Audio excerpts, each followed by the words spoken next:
Good evening. We are remaking the 1960 London Private 25 tape, side 1.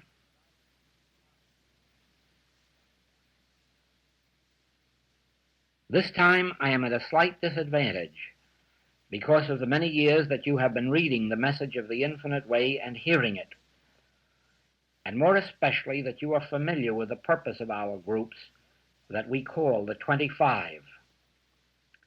At a disadvantage for this reason. This is the kind of group that I once dreamed about, and I dreamed many, many dreams about groups like this, and of the great things that were going to happen in the world because of them. But my dreams have proven to be bubbles, and they have all burst, because the time came when, well, before that, I started to have groups like this to whom I could talk freely, openly, to whom I could tell things that you cannot put in books, some that I wouldn't even put in books to leave for posterity.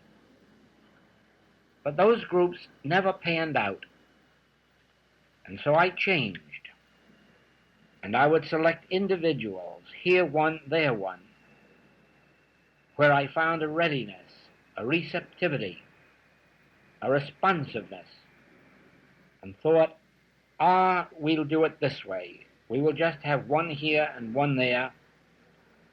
And do you know, something went wrong too. A strange thing happens with the revelation of truth.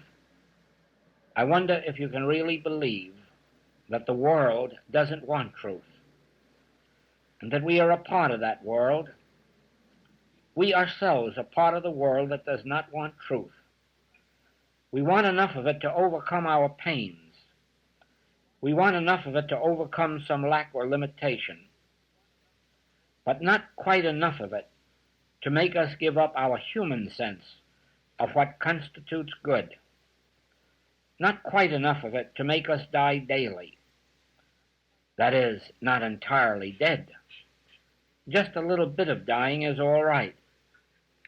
Some can even take it when it interferes with their bridge game or their golf game. But let it go much further than that, and the resistance commences. And I found myself saying this afternoon earlier how we cannot give up the convictions that have been born and brought up in us. Sometimes they are called racial thoughts. What they really mean is the particular beliefs that have been ingrained in us from birth, in our families or our churches or in our schools or in our particular strata of society. And so coming to truth is a very difficult thing. In the truth movements, you do not find any of this difficulty, because what is taught is a very relative truth, and only a certain degree of it. It never branches out into the deep truth, because you cannot teach truth wholesale. You could not even teach 25 people truth all at one time, because people do not evolve at the same rate. Again, because of background. But at any rate, just like Judas, who after 3 years with the master could not take a subordinate position any longer, and undoubtedly thought that he would be something bigger and mightier if only the master weren't around to outshine him. Or like Peter, who did not yet feel, even after 3 years with the master, that it would be better to lose this life with the master than to go on living without. Who hadn't even felt that it would be better to lose his own life if it would leave the principles intact, but still felt that to save his own skin would be worthwhile, even if it meant keeping truth from the multitudes. And so it is that in this teaching, when you come to the subject of absolute truth itself, you come to something so startling, so entirely different from what you believed it was going to be like, so entirely different from anything that has ever been taught in any church religion, that first of all the question comes up, can you take it? Can you? Well, let me illustrate that. Let us go back to the Master and see if you can visualize him as a Hebrew rabbi wearing the black gown of a rabbi, the black skull cap, and standing on the platform of a Hebrew synagogue, the temple, and other synagogues along that highway, ostensibly and perhaps for a while teaching Judaism, teaching the Old Testament, teaching the law, the holidays, the holy days, the feast days, the fast days, the sacrifices. And then visualize him as he walks by the sea or up in the mountain, denying everything he had taught on that platform, telling them that they are not to worship in holy places or holy temples, telling them that God has no pleasure in your sacrifices, telling them that the sacrifice of animal life is sin, that all of this practice of the temple is sin, all of this giving a tenth in order to make these priests and rabbis live in idle luxury is sin. And think whether or not you could take that after believing in your heart and soul that all life revolved around the temple, that without the temple there was no life, without the temple there was no truth, without these ceremonies, rituals, rites, sacrifices, without tithing, without the law, there was nothing. And now all of a sudden to be told that all of this which is the great, all of this is nothing. And then see why he put his hands out to Jerusalem. O Jerusalem, I would, but ye would not. I would give you the truth. I would take you under my wing and tell you the real truth about God. But you insist. You still want to worship the old gentleman up on a cloud. You still want to fear that if you do not go to temple on Saturday, you will be punished.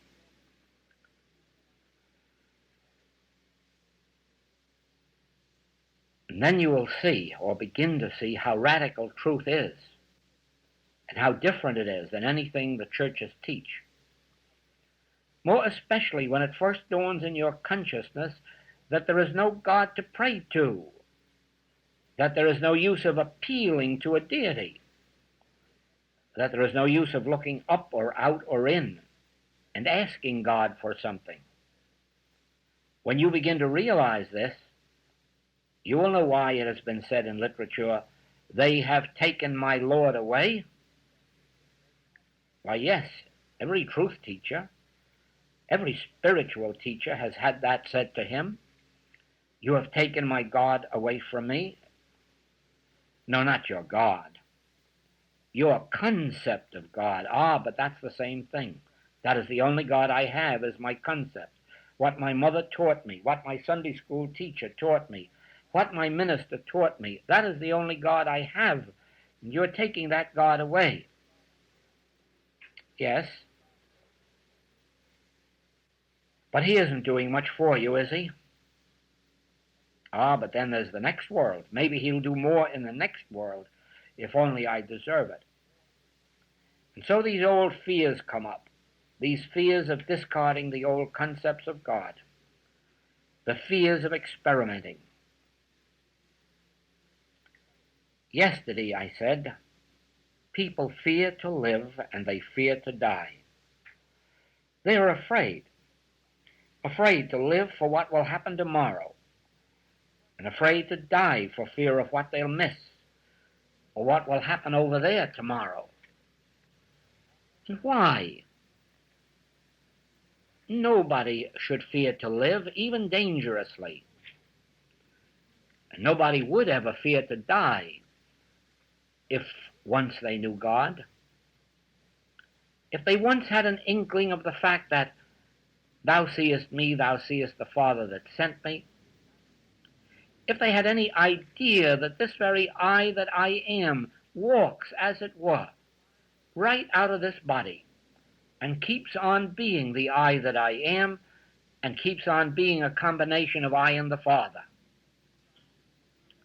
Sometimes because of this teaching, which Moses feared to give the world, he feared to give it to the Hebrew people of his day, the name and nature of God, and Jesus was bold enough to give, but was crucified for giving. Sometimes the revelation of this sets up a strange ego in people and makes them think that humanly they are God, or makes them think that humanly they are some kind of a law unto themselves or unto others. And it sets up an inflation of ego that drives them away from any spiritual teacher and makes their lot worse than it was when they were in ignorance.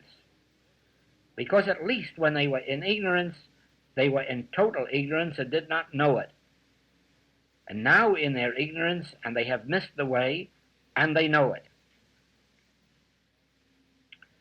So the study of truth, the realization of truth, sets up in some a wrong reaction, in a sense of glorifying the ego, because of the word I. The very moment a teacher begins to reveal God, he has to use the word I. And if he is not careful, that is misunderstood. I remember a man, a teacher, heaven forgive the name or title, who sent out a letter to all of his students warning him about the infinite way because Joel says he's God. Well, sometimes students believe that about themselves, not realizing that they are not God, but I am. And that the more we live in the realization that I am God, the more we realize the nothingness of that which calls itself Joel as an entity of its own, or separate and apart from its source. But then there are other traps we fall into, and that comes when this life begins to change our natures, and we find ourselves beginning to be cut off from society.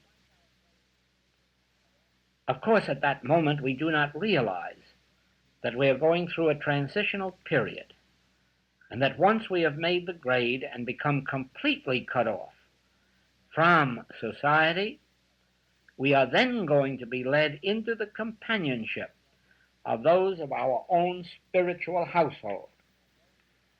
In other words, we are not really going to meet our companions. We are not really going to meet those of our own household while we are still tabernacling with the world.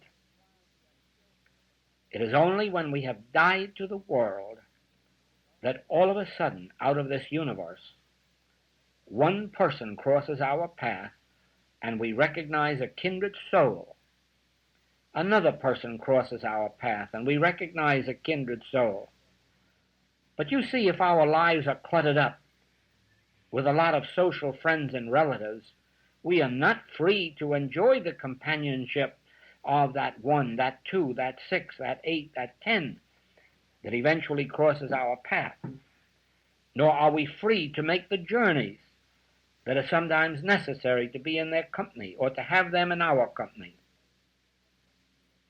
Because we do not always find that 1, 2, or 3 in our own community, we are a group that the members of which are scattered all over the world. And you are apt to run into one in India, and you are apt to run into another one in the north of Canada, and another one in South America. But always you run into that one, or that one will run into you, and the first thing you know, you find yourself in a companionship that may not have much of the physical in it. In other words, these companions you may see once in a year or once in 3 years. It will not make any difference, because you are having a spiritual companionship that takes no thought of time or space. And even if there were years in which you were physically apart, on meeting you would be completely and wholly at one. But you see, the student in that stage of witnessing the friends and the relatives drop away, in that stage of witnessing the world fall away, sometimes gets fearful and lonesome and starts clutching. And the first thing you know, they are clutching the wrong thing or the wrong person. And why? Because they could not take aloneness. And if they cannot take aloneness, they cannot open, they cannot enter into this spiritual life. In the same way, a spiritual truth begins to reveal itself in one. A silence descends on them, an inability to speak, an inability to be a part of the world's gabble. And this, of course, makes everyone know that we are odd. But even those who are starting on the path cannot quite understand that total inability to be still, to be quiet, to say nothing, and yet to impart and even to receive.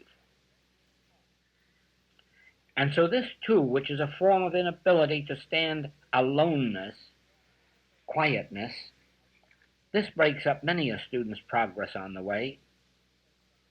And so it has been that even though I have known that it would not take many people in the world to really save the entire world from all of the catastrophes that confront it, yet it has been a difficult thing to hold together these groups as groups. Although very fortunately we have, by a process of one by one, gathered a few widely separated parts of the globe who are so completely one with us that we can work out many things together. But of course we are only at the start of that kind of a relationship. That is why I said that I am handicapped, because I really owe you a debt, thinking of the years in which you have looked toward me, to me, with me. I owe it to you not to hide anything, not to conceal anything, not to keep anything from you. And yet my experience is such that I have a shriveling feeling inside of me when I even think of beginning really to talk. And so it is that here I am with this great desire, a great desire to say things that I haven't said on this entire trip in 12 months of travel. Well, they are going to be said. We are going to start, and I'm going to start by telling you this. The secret of spiritual demonstration is really the activity of individual consciousness. And it hasn't anything to do with a God. It has to do with the attainment of a God state of consciousness. It hasn't anything to do with a spirit. It has to do with the individual attainment of spiritual consciousness. In other words, the miracles performed by the Master were miracles of his consciousness, performed by and through his attained spiritual consciousness. The miracles of the Masters, whether they were the ancient Hebrew Masters, whether they were the Hindu or Tibetan Masters, makes no difference. In every case it was the same. It was the miracles of an individual attained spiritual consciousness, and the consciousness of the individual had to be imbued with certain specific truths. Now, the developing of this consciousness is dependent on the awareness and practice of specific principles, unless it is an individual who, for some humanly unknown reason, is given divine grace. And that is quite a different thing. There are some individuals who receive a divine grace and have the miracle of spiritual consciousness without learning or practicing any truths or any principles. But the entire guru system of the Orient is based on an attained state of consciousness called a master, imparting specific principles to the student, which principles the student lives with, learns, practices, and finally finds himself efficient in.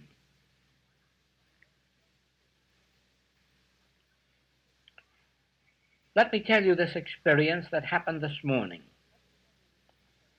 In our building in town, there is a man suffering some form of illness that results in very nasty coughing. It might be tuberculosis, it might be asthma, I wouldn't know, but it is very severe. It must be difficult for him to live through.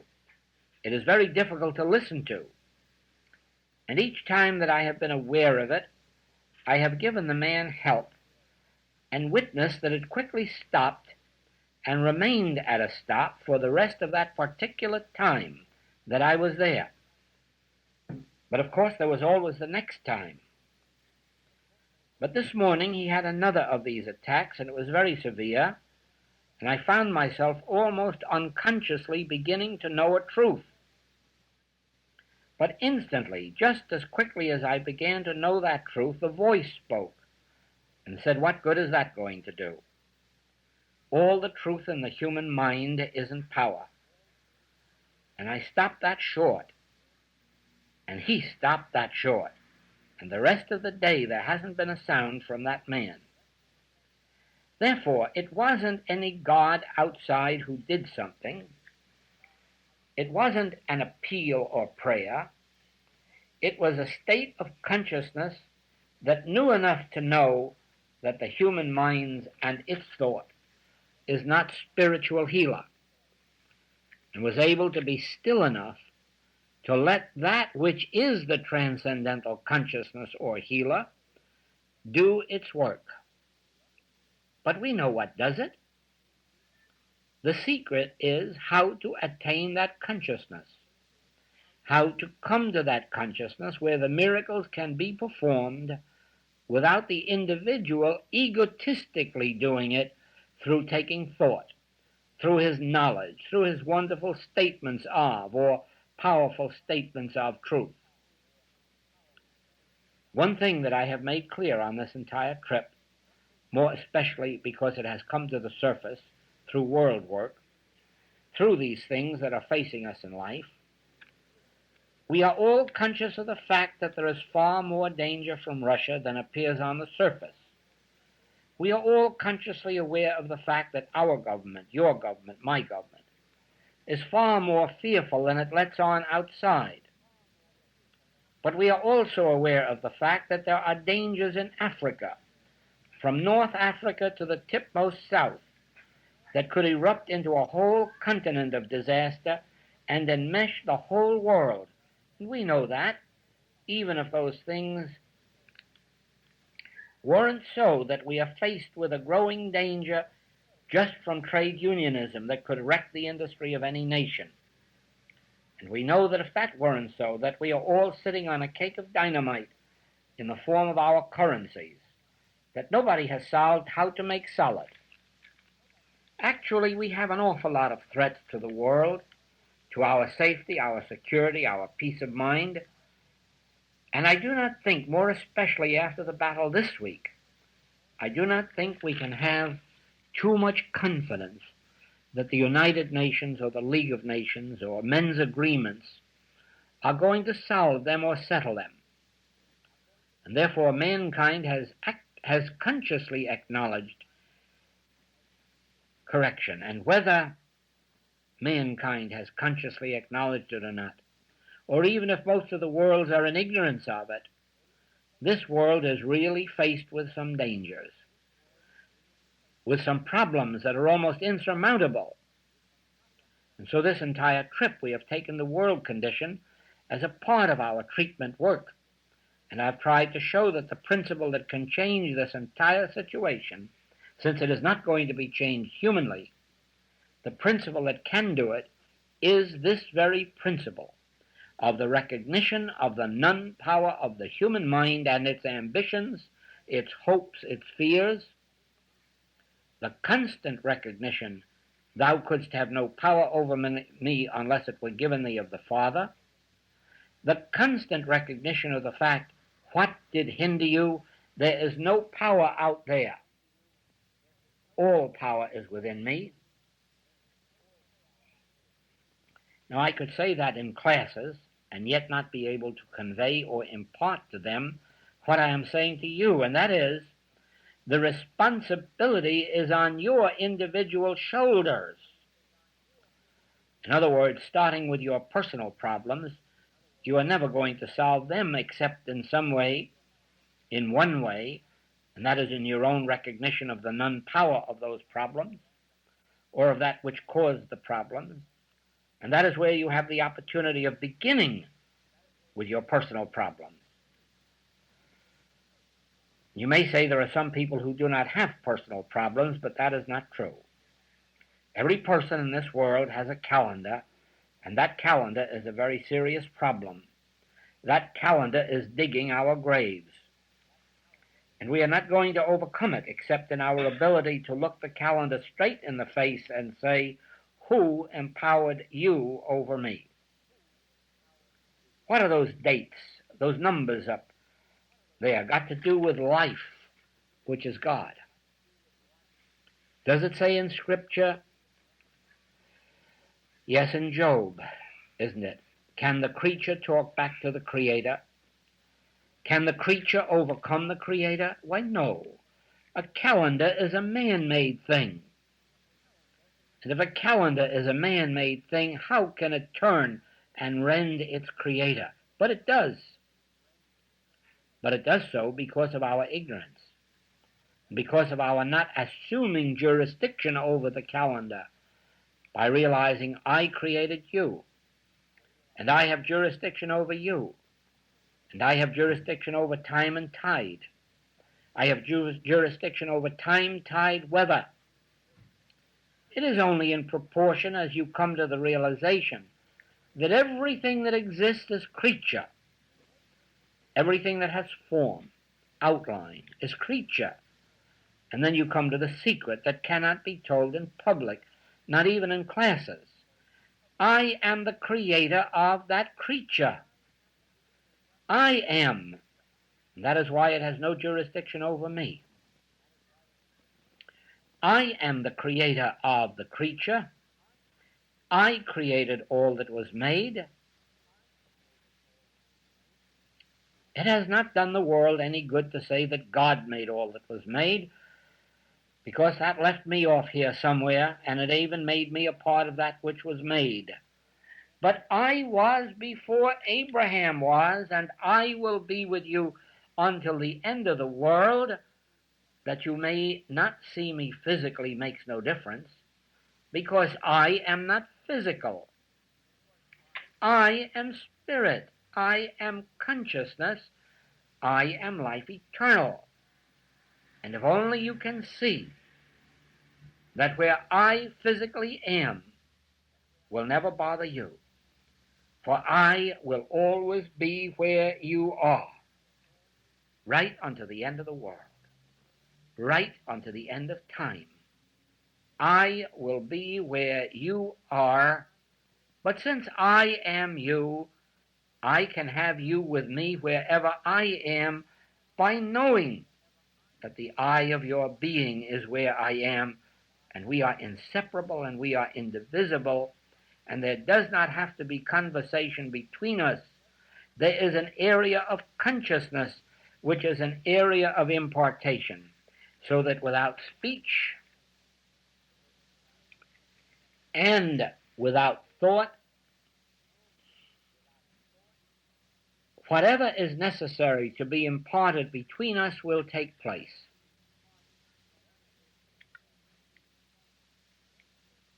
One of my very close friends was one of the top students and the right-hand man of Swami Yogananda. And once this man, my friend, was lost in a snowstorm in Chicago and could not find his way back to his hotel. The storm was so severe and it was blinding, and he just could not see through it.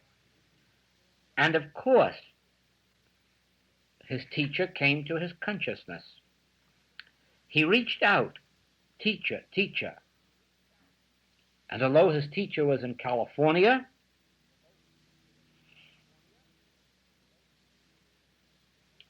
a path was opened for him, and he walked straight through the street and into his hotel. A second time, this same man was out in a rowboat in New England.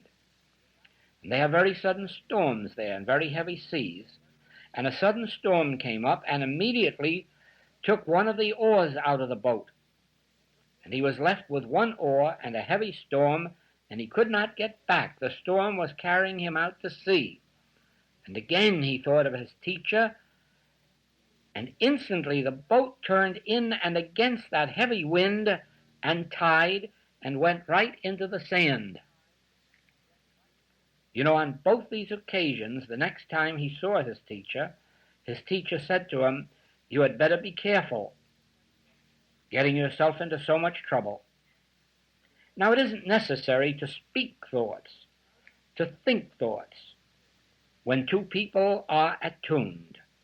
But the only way they can be attuned is not humanly, not by having something in common humanly, but in knowing I am. If I know I am not only Joel, but I am you, because there is only one I, and that I must be the identity of every individual here. Therefore, I am the identity of every individual here, but it is just as true when you voice it as when I voice it, because there is still only one I. Now, when you know this, you will know why you can say, all this out here is creation. I am the creator, and here is where you must not forget that you must not get egotistical. It does not mean that you have conscious dominion over everything out here. It does not mean that you can mentalize anybody and everybody and make them do your will, because that is the thing that produces Judas Iscariots. That is the thing that produces these egotists who form movements.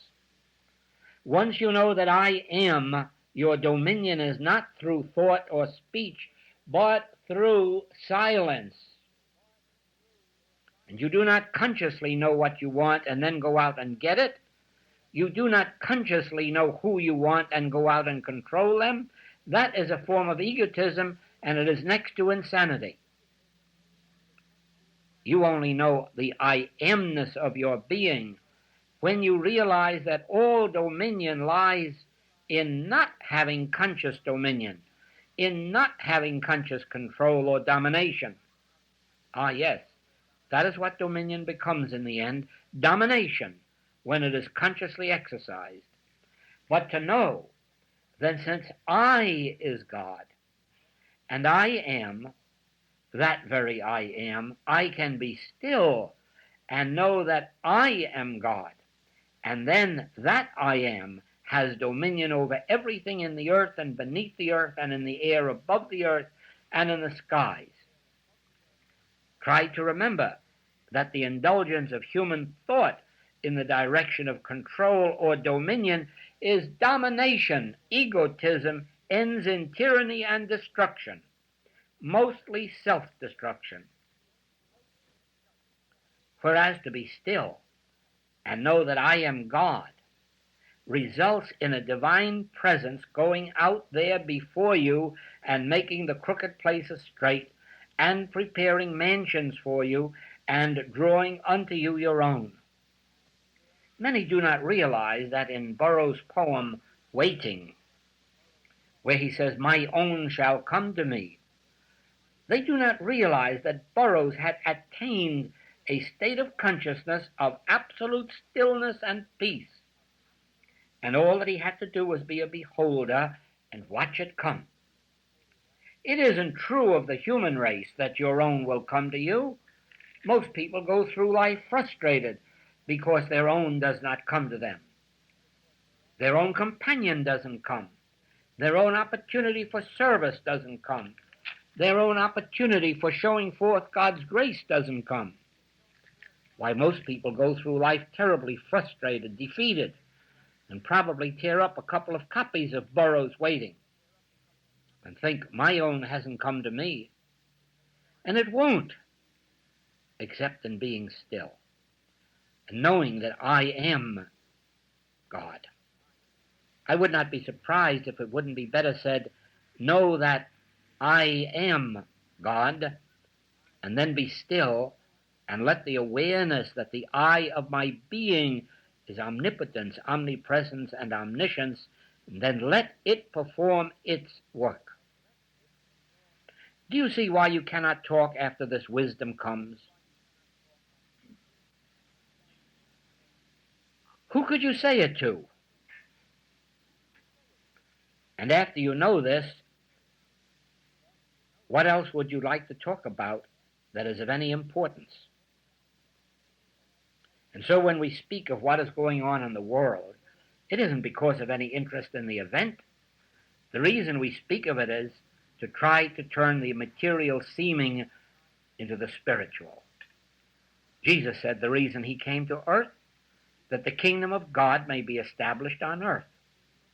And you cannot establish the kingdom of God on earth in ignorance of what is going on earth. He knew all of the sins. He knew all of the diseases. He knew all about the woman taken in adultery. He knew just what she was doing. He knew all about thieves. He knew all about all the evils. He knew all about tyranny and tyrants. He didn't try to do anything humanly about it. When he spoke of it, he spoke of it only for the purpose of showing that there is a principle of overcoming. The principle isn't going out and fighting it. That is not the principle. The principle is resist not evil. Be still and know that I am God. And then be still. Do not try to think your way through into dominion. Be still and let the I, which is omnipotence, perform its work while you are a beholder. Do you not see that to speak of this as openly as this, as freely as this, lends itself to all kinds of misunderstanding on the part of those who are always reading something between the lines that isn't there, or missing something between the lines that is there?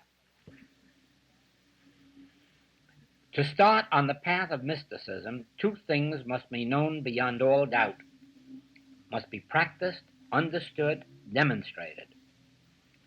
But it must be done in silence and in secrecy. Go and tell no man what things ye have heard. And the one thing to remember is that all creature or creation is not power, whether it is weather, climate, germs, tyrants, armies of the alien, flesh, whatever form it is not power. Rest in that. It is not power.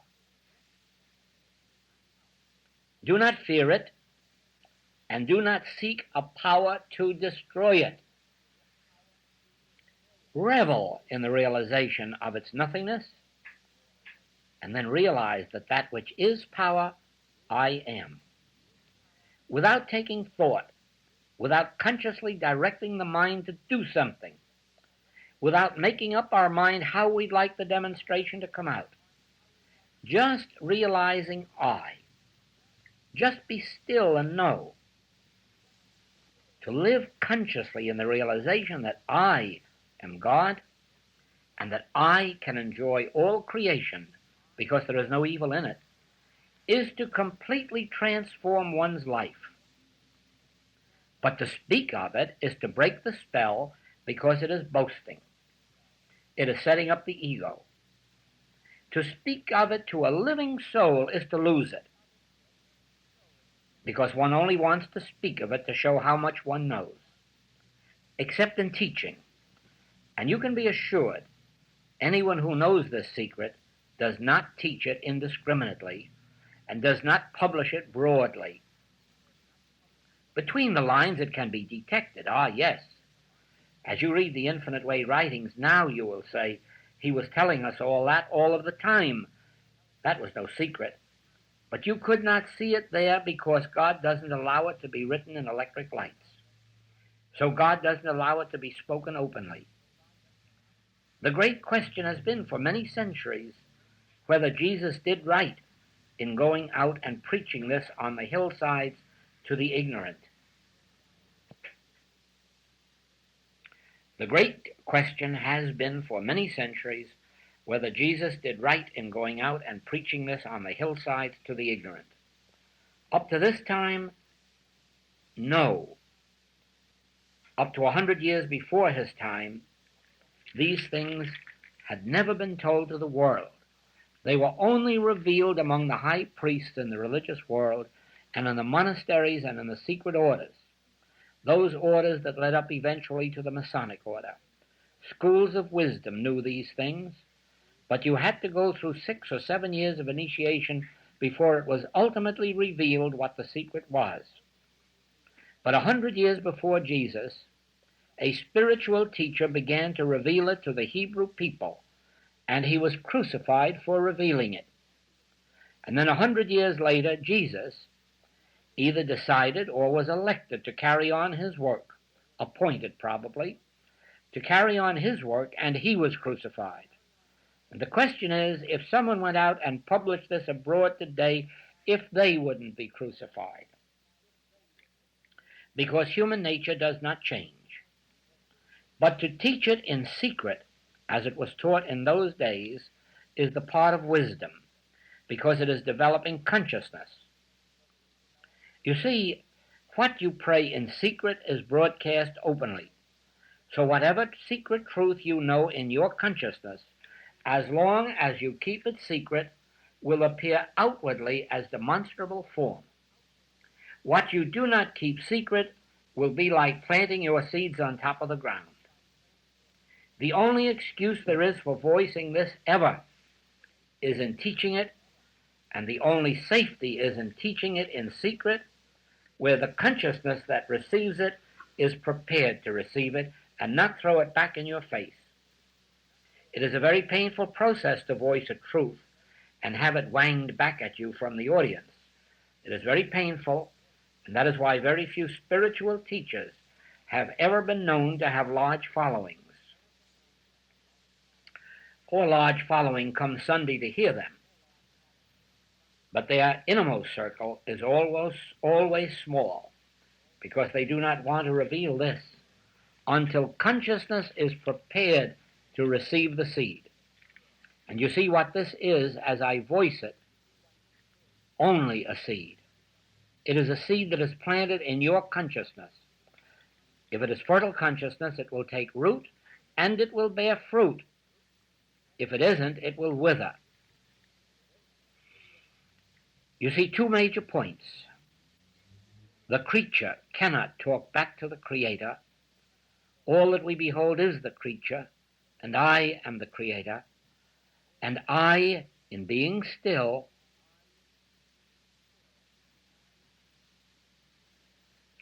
watch. Do you know that if I sit by a plant, a bush, a tree, in complete stillness and silence, do you know that that tree, that bush, will bear rich fruit? Do you know that if I sit in silence by a dog or a cat, it becomes well, or it becomes quiet, or it becomes obedient? Now, you do not give a dog or a cat a treatment. You do not give a plant a treatment. You do not ask it to read so many pages of your books. The only thing you can do is to be absolutely still. And in that stillness, something takes place in the consciousness of the animal or the plant. And you will see it in small children, and eventually you will see it in your patients, that as you learn to give a treatment without words or thoughts, you will begin to have the most wonderful results in healing, as long as you do not begin to know the truth. Because you will have already built your consciousness through the conscious, constant realization of the non-power of effect and knowing the I that is God. That builds your consciousness, and then you have nothing more to do but be still. And this that I am does the work without any help from Joel. Now, can you not see that there could be no peace on earth for me if those to whom I told this did not keep it sacred and secret and demonstrate it? That all they could do would be to make misunderstandings and trouble and discords. Misunderstandings right and left. Whereas to keep it secret, not talk it over with your own right hand, Do not let your left hand know what the right hand is doing. Even within yourself, keep it locked up within yourself until you witness the fruitage of it. Once you witness the fruitage of it, nobody could buy this from you for $1,000,000. You would give it away when you find the receptive thought, but you wouldn't take $1,000,000 to write an article on it or impart it to anyone except as they found their way into your heart and you felt, here. I am not telling it to them, I am telling it to myself out loud. This will explain the secret of meditation to you. This will tell you more about meditation than you've learned in all the years you've been reading about it. You see, I am God, which means I am the source of all truth, of all wisdom. Therefore, Joel does not have to go any further than to turn within to the I to receive the impartations of truth, of wisdom from the source. Because Joel and the Father are one. Sitting right here in this chair is both Father and Son. God the Father and God the Son, I and the Father. And Joel is the Son. And Joel only has to turn within, and the I, which is the Father, begins to reveal itself, its truth, its wisdom. Because of this, should it be necessary, which it often is, should it be necessary that we discover a book or a teacher, or should it be necessary for some teacher on the inner plane to be an instrument of bringing this wisdom to us, it appears. In other words, when we are in meditation, and remember that we are meditating only with the I of our being, and that is the secret of meditation, that I am God, and Joel is tuning into the I that I am, the source, the Father, and receiving from that infinity, which is closer than breathing. Now it may be in many cases that right from the pure source itself that wisdom comes. Unfoldment, revelation. Sometimes it doesn't, but it leads us to a book in which we find that which we have been seeking. And that is only because we are not yet fully attuned to receiving it direct. And there are other times when the great spiritual light serves as teachers to us. You can understand this, that if I am a teacher today revealing truth, that if tomorrow did what the world calls die and left your physical presence, that would not remove me. I would still be here. What they did with my body would make very little difference. But I would still be here, therefore I could still teach you the day after tomorrow. If only you realize that there is no death, and that we are only separated from physical sight, not from actual communion. Then it is the same, if you believe at all, or if you have any knowledge that Lao Tzu was really a great spiritual light, or Buddha, or Jesus, or John. And if you really and truly believe in deathlessness, you know that they are still functioning. The only place they can function is in your consciousness, because you cannot be aware of anything outside of your consciousness. They cannot be up in heaven, and they cannot be out in space. They can only function in your consciousness. Therefore, it is perfectly possible that anyone, any great teacher, could be your teacher, until such time as you had absolute access to the source and found without deviation. Now, do you not know, under ordinary circumstances, whether or not you are receiving it directly from the source, or whether you are receiving it through some teacher, unless some teacher reveals himself to you? But it isn't necessary. And very often they do not reveal their identity, so that many people receive impartations through teachers without ever knowing that they have a teacher, because all teachers do not announce themselves. All teachers do not reveal themselves. They merely work through the consciousness of the individual in a completely impersonal sense. Actually, there is no use of investigating whether you are touching the I itself or whether there is mediation, because it is of no importance. Because even if it is coming through a teacher, It is coming through the teacher because the teacher wouldn't be a teacher if the teacher weren't one with the source. Now, the reason I tell you this is this, so that you will understand meditation, so that you will understand that when you sit down to meditate, what you are really doing is acknowledging that God the Father is within you, and that you, God the Son, is turning to you, God the Father, and that you are waiting for the teaching from within and the revelation from within. And then if it doesn't come in the form of words or thoughts, it makes no difference. It will still appear as effect.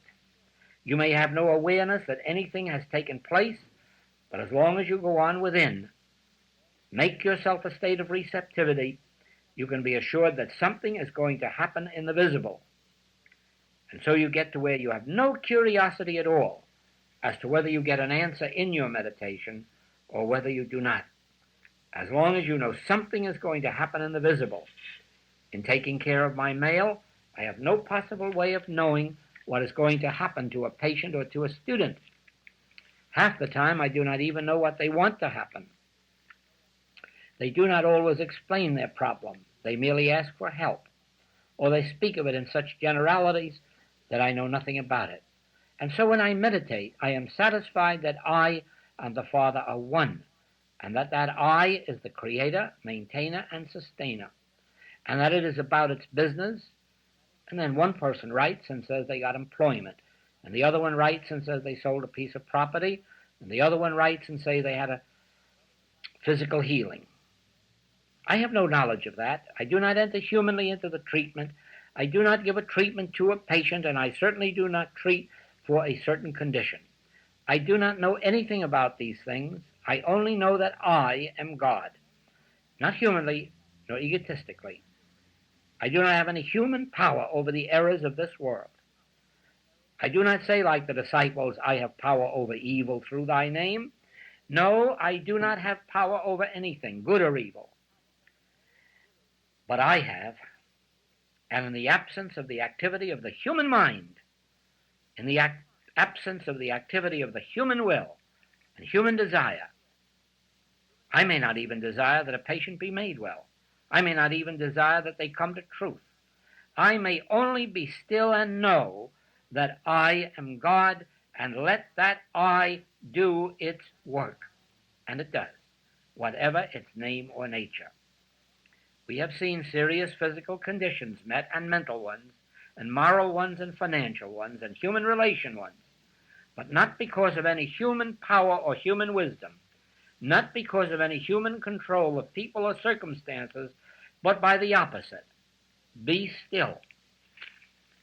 Be still and know that I am God. And then let I be God. Do not direct it. Do not send it out. Do not make a servant of it. That helps to understand that you must not make a servant of God. Do not try to tell God what you want it to do. Do not even want it to do something. Just let I be I. Now you see, if you only knew what can happen in your life in a few months' time, if the seed is buried deeply within yourself and kept buried, kept secret, kept sacred, go and tell no man what things ye have heard. Thank you.